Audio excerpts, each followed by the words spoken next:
Well, thank you everyone for tuning into our webinar today. My name is Kelly Borgmann, and I am the Programs and Outreach Manager for Heartland Rewilding. We are a conservation initiative focused on rewilding and coexistence in the Midwest and wider Mississippi River watershed. At Heartland Rewilding, we envision a thriving Midwestern landscape where humans and wild nature flourish. Our goal is to bring together people from different backgrounds, communities throughout North America, and unite them in the protection and connection of our continent's greatest watershed. Our campaign, Connect the Heartland, is helping us achieve that goal by asking everyone to share what connects them to nature. This webinar, Rewilding with Beavers, is the first in a monthly series. Each month, we're going to take a closer look at a species and discuss how we can better protect and connect these beautiful animals. At the end of the webinar, I will be sharing with you some more information about our upcoming webinars and how you can register for those. Hint, next month, we're talking about mountain lions in the Midwest. You don't want to miss it. But now, on to the folks you came here to see today.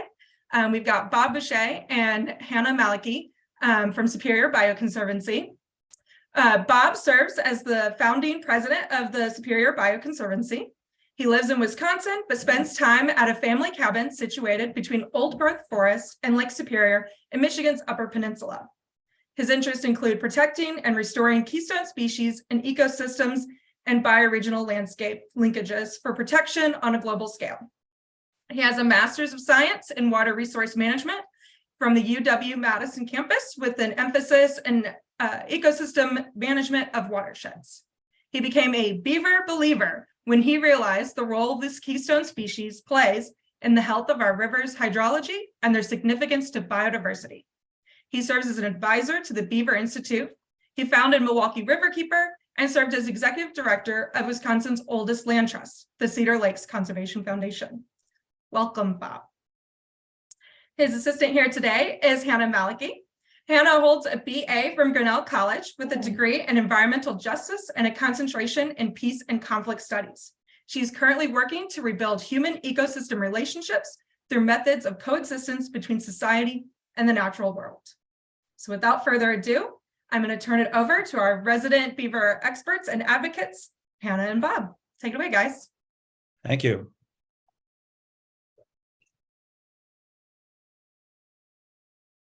So one of the easiest ways that we can improve the hydrology and biodiversity and climate resilience.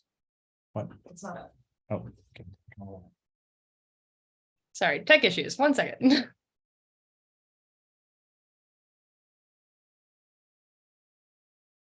Okay. Sorry. Again, this is the first slide. So with rewilding, we can, by utilizing beavers, we can really restore the hydrology of North America in many ways. So beavers are a really unique animal, evolutionary. So the reason they have orange in their teeth like this is that they are able to, they metabolize iron oxide and their teeth work like two chisels. And they have a number of evolutionary adaptations. So they've got a lens that goes over their eyes, which is similar to goggles, and they can close a lot of the membranes on their body, their ears, their nostrils, and their throat. So they can still carry something in their mouth. They have great dexterity in their front paws, and their feet are similar to a duck, and it's quite webbed. Their tail will fatten up in the fall as the season's getting later, and they use it as a rudder for swimming, but it's also becomes a depository of fat so that if you have a lean winter, those fat stores help it survive the winter. So they're also, they can metabolize bark, getting the sugars and the carbohydrates out of that, which is kind of unique to other animals that can't do that. But most of what they eat is really aquatic plants in the ponds that they create. They'll also recycle their own poo, if you will. So it goes through their system in the gut, and then they'll take it through a second time, and it will come out looking similar to a little ball of sawdust. So they're unique in that their stomach goes through a digestion system, but recycles it with certain foods that they'll be feeding upon. So what happened in North America was a unique collision of cultures. So when settlements started happening here in the 1500s and the 1600s, we had an intersection of the Stone Age meets steel. And the only commodity that was really available that the natives had that had high demand in Europe was fur, and beaver pelts were made into hats. And so the trade between stones for steel axes, beadwork, this transition in kettles, glass, cloth. So there you have this intersection of about 4,500 years of technology meeting. And so the currency became beavers, and the hats shown here on the left are the type of fashion that changed through Europe.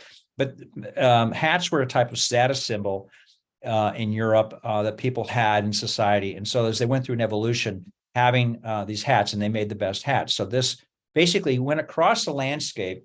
And what most people don't realize is that there's sort of they were often removed from the landscape about 100 years before settlement happened. So here in Milwaukee, for example, beavers were locally extinct by about 1730, and settlements started happening in the 1830s. So there's institutional ecological amnesia by a lot of the agencies of how present they were on the landscape. And so that memory is important to understand. So this is an image of Milwaukee in 1835. We had the largest freshwater estuary. The whole area that you see there, it's in the marshy, was one of the largest wild rice beds on Lake Michigan. And the Potawatomi tribes lived on either side. And this is just as pre-settlement was triggering off. So what beavers do is they're a combination of an ecosystem engineer and a keystone species. So the lodge that they'll build is like a castle and a moat, and they'll use canals to cut into land, actually dig in, then they can bring in materials such as cuttings or aquatic plants or connect to an oxbow. The dam itself then builds up. And so you have this several structures that they build that change the landscape and reconnect streams to the floodplain. They'll also, in the fall, they'll put what's referred to as a cache, and they'll cut branches towards November or just before freeze up. They'll stick those down in the mud, and they will go out and feed on those over winter. So it's a pile of brush. And in the summer, it becomes a great great site actually for fish production, because they work as a fish crib, if you're familiar with that. And they have entrance holes. Usually there's two entrances into the pond, and they'll have their babies or their kits in the spring, usually right around now. So if we were flying over, this is actually a picture from 1868 from a map, but most of the first order and second order streams, this is a small continuous streams that you may have wherever you are. And those would, in pre-settlement, they looked more like this. So you'd have a series of steps. Basically, each of these is a pond, and each one of those ponds is connecting the system and stabilizing the system. And the volume of water is much more held. There's much more volume, total volume in a watershed when it's fully beavered. So some of the benefits that you get is that the stream morphology, the actual structure of the stream, is more stable. You're getting water quantity and water quality, biodiversity, and flood reduction because of this storage capacity of reacquainting. The water can spread out to the floodplain while that's going on. And this gives you ultimately climate resilience because of instability here in Milwaukee, as opposed to on Monday, we had a frost, and it was 84 degrees yesterday. So these oscillations of 50 degrees are not normal. It's this instability. So the other thing that happens is you get this stair-step motion here is you will get up to 8 times, as mentioned, as much water. So you're getting this groundwater infiltration, which is called this intersection of the hyporheic zone, and you're getting upwell and seepage. So it cools the water. It also purifies the water. So it does a combination of like a stormwater detention pond, as well as a sewage treatment plant, because you're treating the water as it goes through these filters. Each one of these dams is a filtration. So this is how this works. You have infiltration, you have runoff, and you have the surface zone. But this intersection, this is this hyporheic zone, and it's it's not really something that most people are fully aware of, but you get this reduction of pollutants, especially nitrates, which is important in farm country. So when you have the system, you have, this is what they look like. So you have in here, you've got dams. These are canals going to the side. And when you have beavers, you're getting this kind of interaction. So they'll be coming along and they're, in this case, they're feeding on some corn that was hand tossed out to them. And this is a family group. They will have a dominant breeding pair, and often yearlings will stay with them for up to 2 years. So they often leave after 2 years. So there's a longer sort of family unit structure when the new kids come in. Well, part of that stability is here you have, this is a picture taken about 10 minutes apart. On the left, we have a beaver structure up in Bayfield, Wisconsin, and this is a stream just a few minutes about. So this is the exact same time. You can see the difference in the clarity of the water from there. And on the side here on the left, and then on the right, it's all roiled up. And you have more incision. This banks is pulling all this phosphorus really off these banks and sedimentation and traveling downstream. So this stability is a very visible thing if you see two streams, one with beavers, one without. What happens when they recolonate an area, they bring in over a period of time. So this is Jordan Kennedy, who's been doing some studies in Montana. This is a recolonization. So you can see in 2006, they build upon it over a series of a decade here, and here's all the water that's being stored. This is a common sort of progression when beavers are allowed to reestablish the hydrology native to the stream.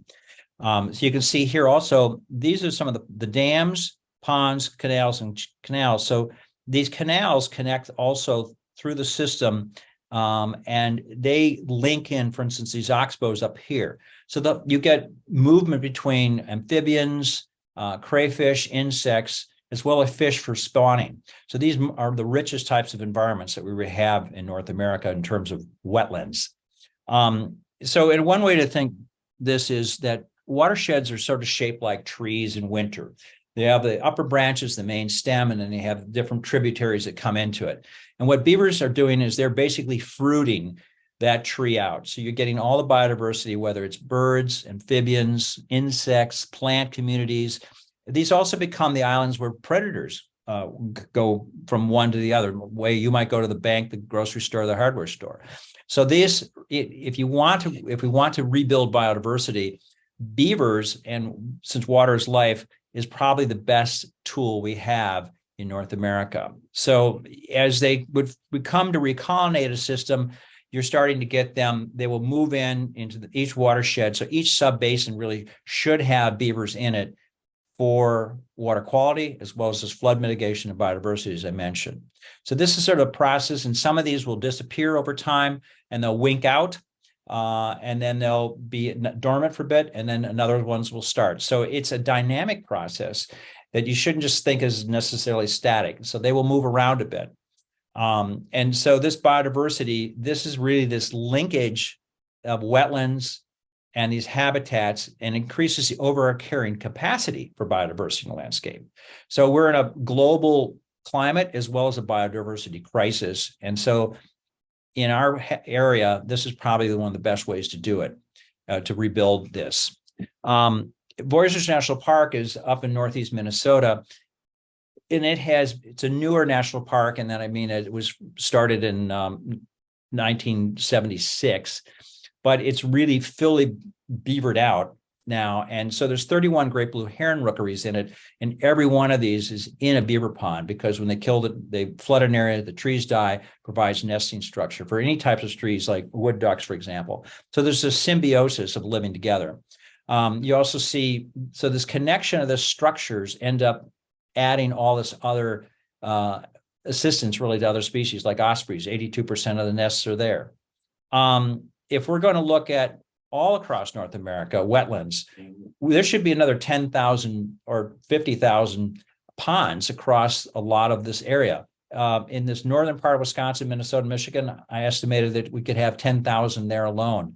So ducks, geese, and all the flyways, as well as all the songbirds, would benefit from this food station as you go along for habitat. In California, or off the west, the fires that we've had in the last decade are getting out of control. I mean, they've been out of control, but the cost is extremely expensive. And the Forest Service is getting basically bankrupt by trying to fight these fires. So California alone had 3 million acres burn the last couple of years.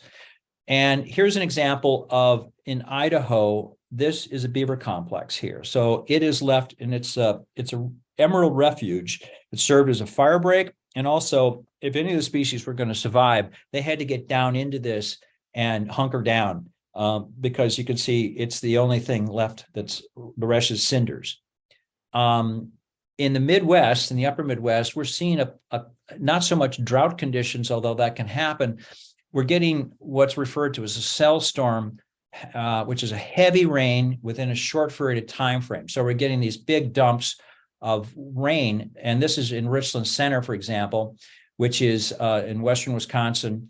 This is after a 2-day rain, and this sort of instability that I was talking about in weather can happen with also precipitation. So it's a huge amount of energy released in a short period of time and causes flooding.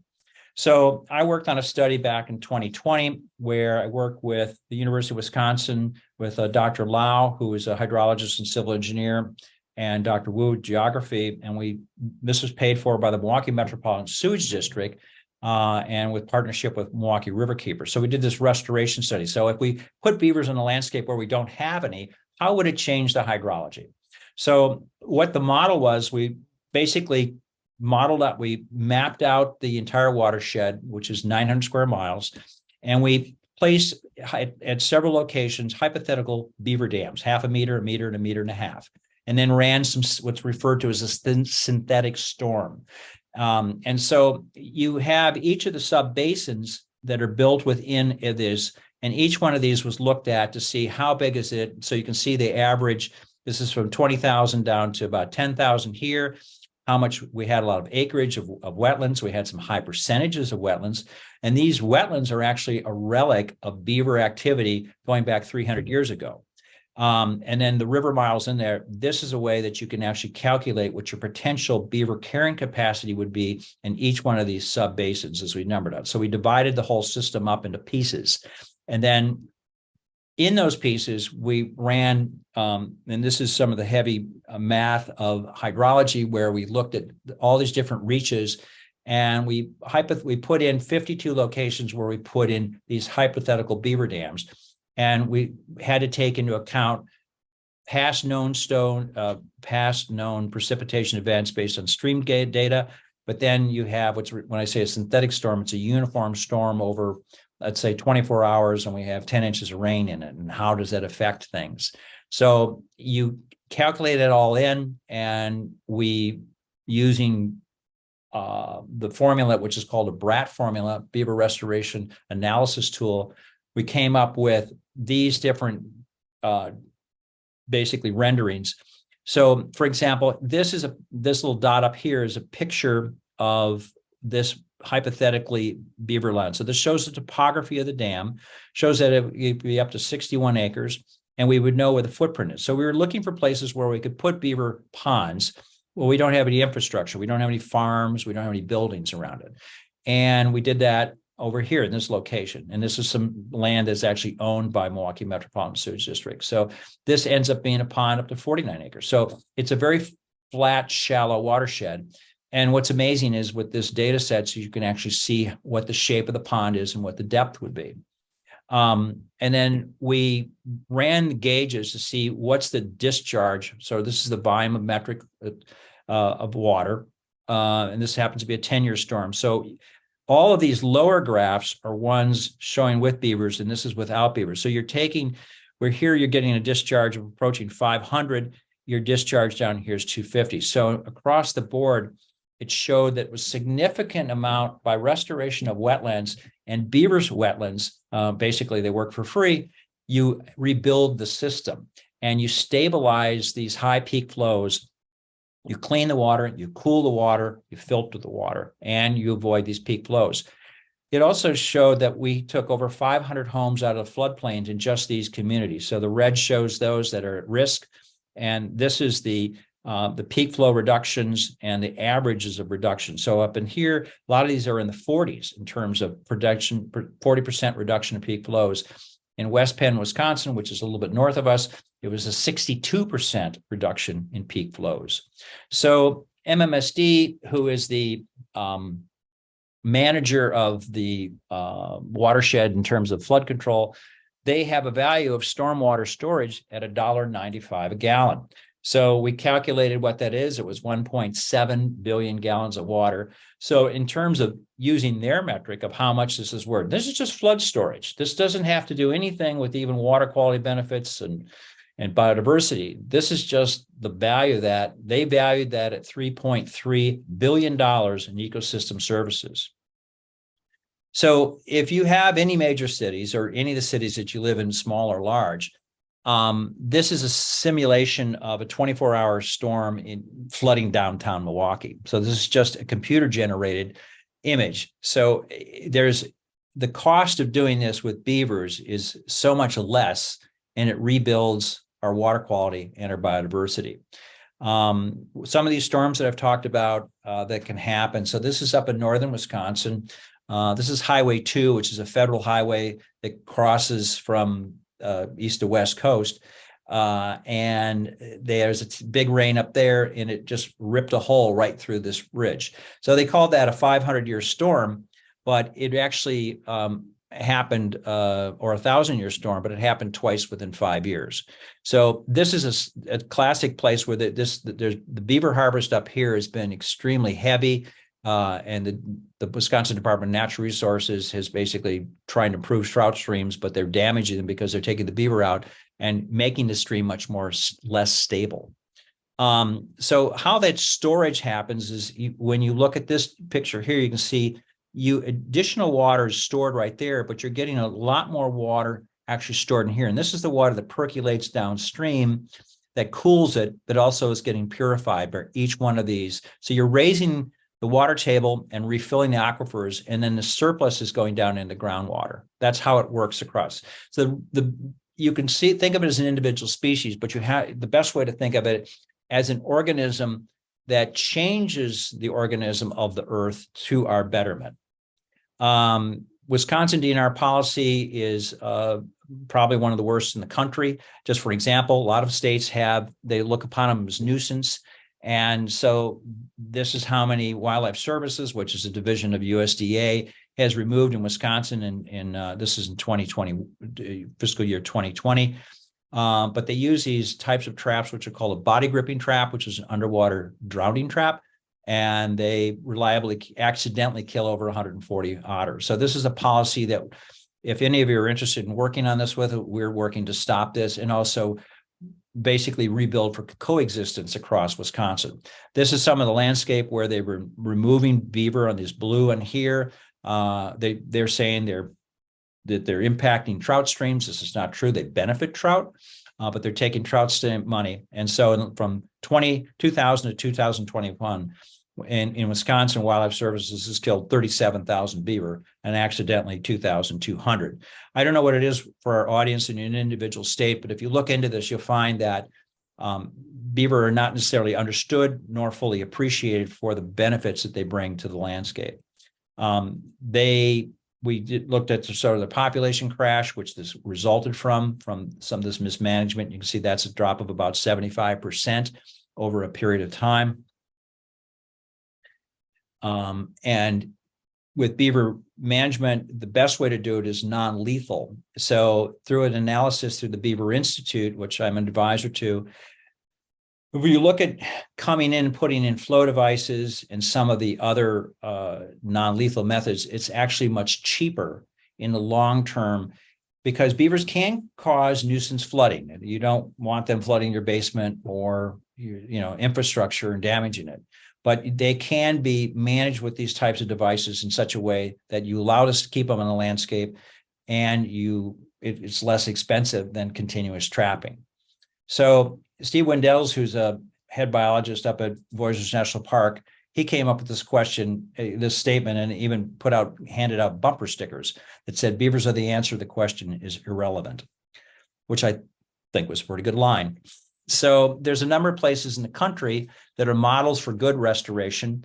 The Metho Beaver Project, which is in Eastern Washington, where they're taking beavers and that are live trapped in various locations and working with the community and getting a plan and re-beavering a lot of the public lands in Eastern Washington where they have drought and they would benefit from having more water retained on the landscape. Beavers can actually take a intermittent stream and make it perennial. So they can hold that much water. So out there, they're using live trapping and relocation, which is a good working model. They use a trap on the left. It's called a Hancock trap, which is basically a big mesh suitcase that snaps shuts. The animals are very rarely hurt at all in that. And then they put them in these kind of dog kennel cages and then take them out and release them in the summer. We're looking for sites also to release beavers that are at animal rehab places. So if you know of private ponds where are safe, that they could be released, please let us know. So they monitor these sites and also and then advocate for protection. And so they're rebuilding these streams out west. I mentioned the managing conflicts. Well, with infrastructure, like bridges and culverts, we use, in this case, this is a fencing designed by Skip Lyle. And the beavers can't quite figure out how to plug that culvert with this there, but it allows water to go through, allows fish to go through. And this is a piping system that so they put the pipe in this cage, and then the cage, and it comes through and goes through the dam itself. This is around here because beaver can feel the hydrostatic pressure underwater. And so this around it, they can't block that tube. And here's Mike of the Beaver Institute, who's and there's instructions. If any of you are interested, he runs a corps called the Beaver Corps, which will train people on the installation of these devices. Here you can see the lodge. They have a dam over here. They're sinking this in here, this pipe, and this allows you to control the level of this pond. So you want it right where he's at, let's say. That device, basically, it's like a valve on your bathtub. You fill it up with too much water, there's usually a safety valve, it runs out. The beavers can't figure out how to do that. So the other thing is trees, let's say in parks and things like that. Fencing works like this. Education in terms of developing beaver believers and a public identity that these are beneficial on the landscape. But beavers are going to need wood and drop trees to build dams in their lodges. So it's kind of see that as a positive as opposed to a negative, like building your own nest. So if you have a habitat size like this, if you would want to restore, you want to have multiple sites within each catchment to potentially have that. Now, if you like the looks of this forest, it looks nice, but if beavers get into it, they will move a lot of this out of there. But they've also co-evolved with aspen, and aspen bounces back pretty quickly. There's another tool that's used to encourage beavers, and that's called a beaver dam analog, BDAs. And you're kind of a starter fluid. So they use fence posts and they pile drive them into the stream and just weave in brush. They're putting this on places actually in a lot of forest lands out west to retain water where they don't have that many beavers on the landscape. And it mimics what beavers do. It doesn't do it as well, but it's a way for water quality, and it's also a fish habitat. And it's used quite a bit out for some endangered stocks of specific salmon, coho, steelhead, Oregon and Washington on up. So these dams also provide this flood resilience that I was talking about. So you've got, this is a typical cutaway. There's actually two little spots in here. There's sort of a drying off spot and then a spot that they'll sleep.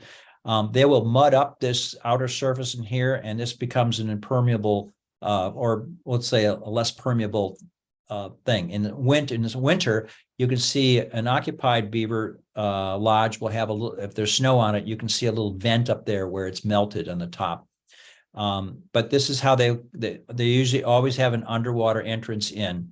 And that's the structure to have. So you want to have a big enough population so you have genetic variety for resilience across the landscape. And the other part where they really do a great job, and this is a part that's been overlooked, is the Clean Water Act, which is a fundamental environmental act that was put in place in 1972. And the objective is to maintain the chemical, physical, and biological integrity of the nation's waters. And in essence, when they described integrity, it's what is the historic state of things in their native stabilized state. And what beavers do is they rebuild biological integrity. So they're a critical element for us to achieve water improvement and restoring streams. So streams without beavers are really somewhat impoverished. And this is really a necessary element to get them going. So ideally, eventually, we'll be filling in watersheds to add stability and promote biodiversity as a value that needs to be valued across the policies of the United States. And so we encourage you to become a beaver believer. If you're involved with any type of advocacy, talking with representatives to promote legislation that policies that protect coexistence or support coexistence and non-lethal management.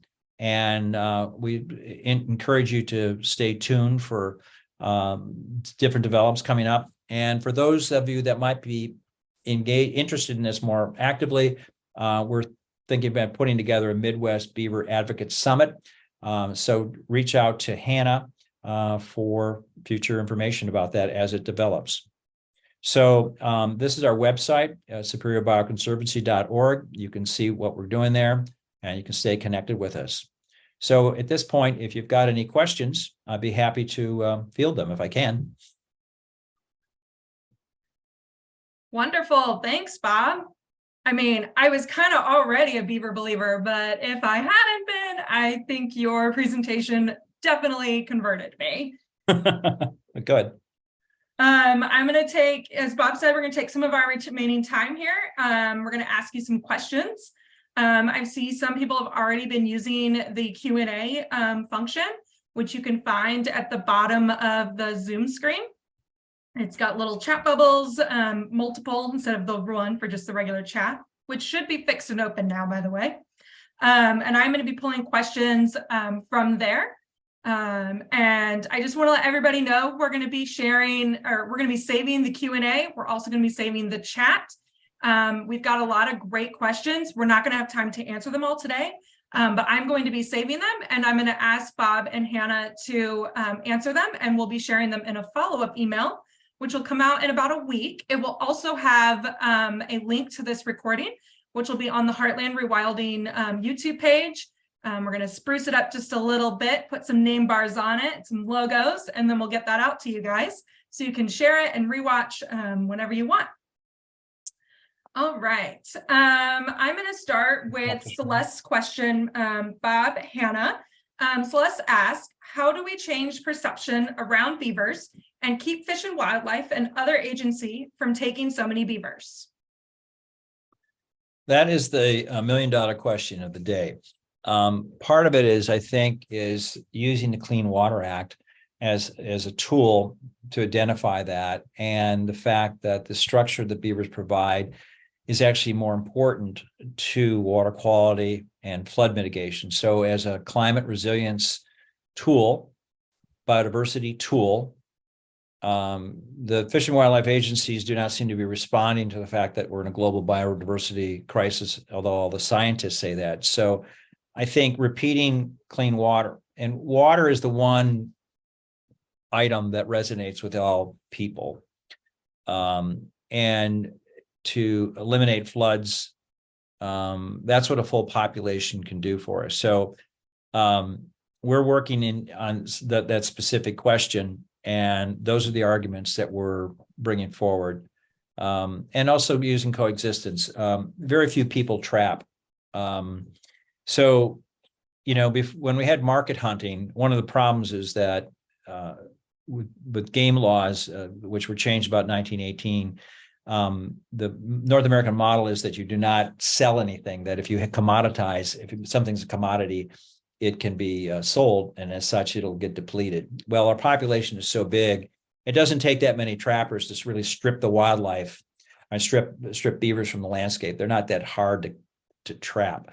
The good news is that the market price is very low for the fur, and people aren't wearing fur coats with any degree of of any big numbers. So there's no fur market in the United States. It's actually the fur that is here is sent to Russia and China and used as trim on things, and in some cases hats or is some. But I would just say continue working on that, and those are the angles to promote. All right, thanks. Well, Brian asked, has there been an increase in flooding in the areas where they have taken out the most numbers of beavers? For example, could we use FEMA flood maps to look at this? Well, the recovery of beavers, they were so present in pre-settlement, and they recovered to a certain degree, but nationally, we're probably less than 5% of what they would have been in, let's say, 1500. So if you look at a FEMA map, what they do is they provide flood resilience because they reconnected to the floodplain. So if you have an incised stream, for example, you have a slot and it works as a gutter and the water rushes down, and wherever it is, the downstream area will overbank there, and then you get all this destruction. So when you have beaver ponds on it, you really leveled it out, and so you're spreading out and you're utilizing connecting the floodplain. So that's I think the missing understanding that FEMA has as a national organization. And you can a wetland, if you have a high percentage, let's say like Milwaukee River watershed, for example, 900 square miles, we've got 16 to 18% average percentage of wetlands. So there's 89,000 acres of wetlands. All those wetlands, for a lot of those, they're tiered here and here and here. Those are that soil relic of when beavers were dominating. So even though there's only maybe less than 150 beaver, the carrying capacity could be 4,500. So this is sort of a mind blower, because also people can't imagine what it was like to see, let's say, passenger pigeons with numbers that were dark in the sky, or buffalo, were vast numbers. So if you've seen big systems that are intact, like a Serengeti Plain or big waterfowl areas in Canada or in Alaska, you've seen an intact system, and you've got huge abundance of wildlife.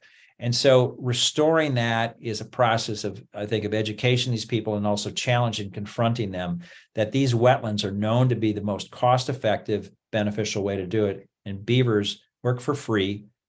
If we will just decide to work with them in a coexistence model. So that would be, I guess, one way you could approach that. But FEMA, Army Corps of Engineers, both need to get christened into becoming beaver believers, I think. Yeah. Bill has a question. He says, which agency did you say killed the 37,000 beavers? And was that just in Wisconsin or the whole country? He then asked if we could put that slide back up so we can get a screenshot to send to representatives.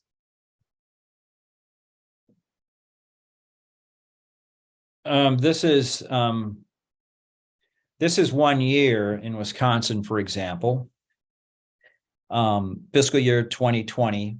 And this is the organization is called the U.S. Department of Agriculture Wildlife Services. That's the organization that does this nationally. So nationally, I think they killed about 24,000 beavers last year.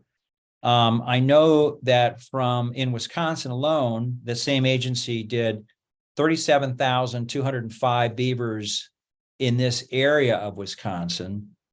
And this had to do with trout removal on a lot of this, or under the belief that they're improving it for trout. So they're saying here, a beaver dam, and they often use explosives. So they blow them up with dynamite.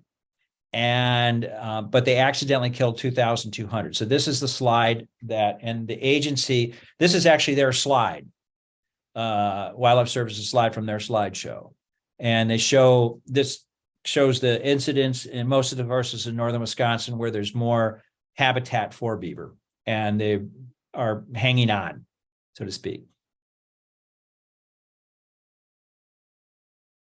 Thanks. Yeah, I'll add Wildlife Services is an agency that Project Coyote, Heartland Rewilding, and our partners are fairly against for the most part. They trap coyotes, as well as beavers, otters, many other species.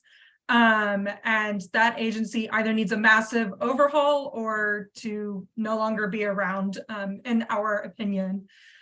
So I follow Project Coyote and Heartland Rewilding on social media. We're going to be doing a great series on wildlife services and how they are actually killing your pets, and as well as other species. So keep an eye out for that. That's Instagram at Project Coyote.org, at Project Coyote on Facebook, as well as other groups. And we are Heartland Rewilding on Facebook and Rewilding the Heartland on Instagram. You can also catch up with Superior Bio on Instagram and Facebook as well, using their name. So check us all out, because we're going to be putting out more stuff on that. All right, let's go with a couple more questions. Joshua asked, how does this work sync up with rewilding dammed rivers? Are beavers being used in conjunction with dams taken down? I wouldn't say they're being used in conjunction. Most of the dams that were put, let's say in the upper Midwest, were put in as either devices to, create a large pond for a little community where they have them. And they're used also, they were originally, a lot of them were used as mill dams going back to when first settlement happened, 1840s, 30s, 50s, depending on what part of the state that you're in. And so those mills were used for two purposes: sawing up lumber, as well as grinding grain, creating flour. And so they use water for that. And so those are some of the relics of them. And there are some also that are put in for flood mitigation.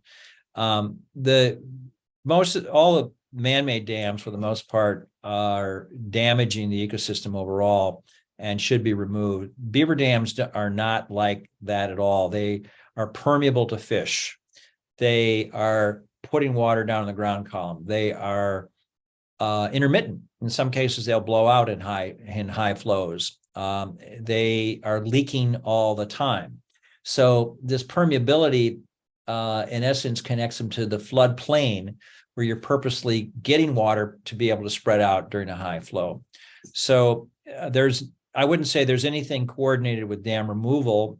There's advocacy on individual dams, and it seems to take forever to get them out. But they basically degrade the ecosystem, and beaver dams improve the system in terms of, especially in biodiversity, because of the type of sediment that is there. And the fact that they wash out periodically, they flush out. But some of them will last hundreds of years too. Depends on the structure of the habitat that they're in and the hydrology of that individual place. All right, thanks. We have a question. What are the negative aspects of beaver introduction that prompts public resistance? Change. Beaver sites, when beavers come in, the site is messy. No different than a construction site. So they'll be cutting down trees. If these trees were valued or thought they were important, that's perceived as a damage. Foresters will say, oh, they're damaging the system, while they're actually restoring the system. I think it's some of the metrics of how you're perceiving. Change for a lot of people is difficult. Some people celebrate the restoration, seeing it go back to its natural, stable self. And others see it as different from what they perceived it. For example, with trout streams, they change where the trout are. So if somebody had one little pitch of 100 meters that they like to go fish, and the beavers move in, they're going to change that. You're going to get, eventually, they'll catch more fish and they'll be bigger. But that is not always recognized. People have this landscape of their own, paradigm of how long things are like this. When I use that term ecological amnesia, that previously they were very different and they were very robust with these beaver colonies. And now they're making their way back. And when they make their way back, sometimes people perceive it. And then sometimes they do create flooding, and that's going to be a problem if it cuts down their trees. So there's choices to say how much. In many places, they're doing no harm, they're doing just good. But if they're cutting down your orchard, you're going to want to do something to protect it. And people think of that as damage. Interesting. I'm going to do two more questions here, and then just a reminder to everyone, we're going to try and answer all of the questions you post in the chat and Q&A offline, either through a blog, through email, through various formats. So keep posting those in there. We're going to save those afterwards. All right, Bob, the first of the last two questions. How are beavers being impacted by issues such as excess phosphorus and other pollutants?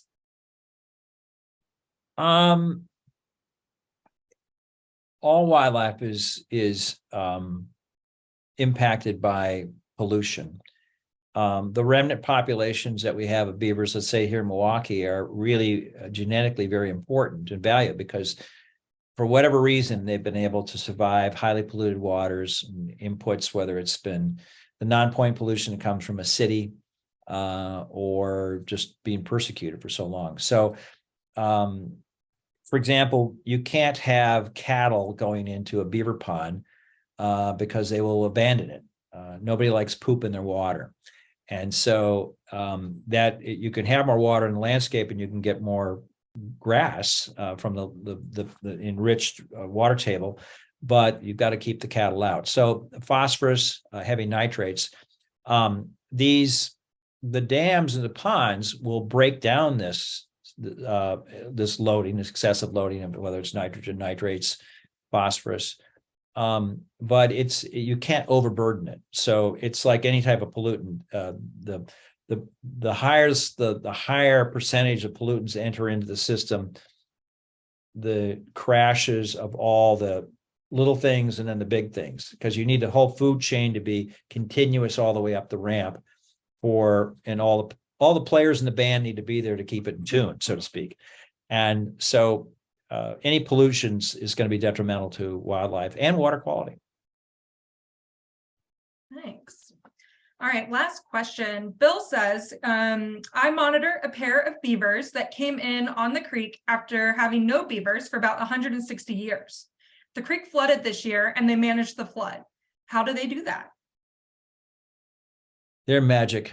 They managed the flood. I mean, how did the beavers handle the flooded water? How did they survive? Is that the question? How did they manage the flood? So how did they help with the system? How did they benefit or not benefit from that?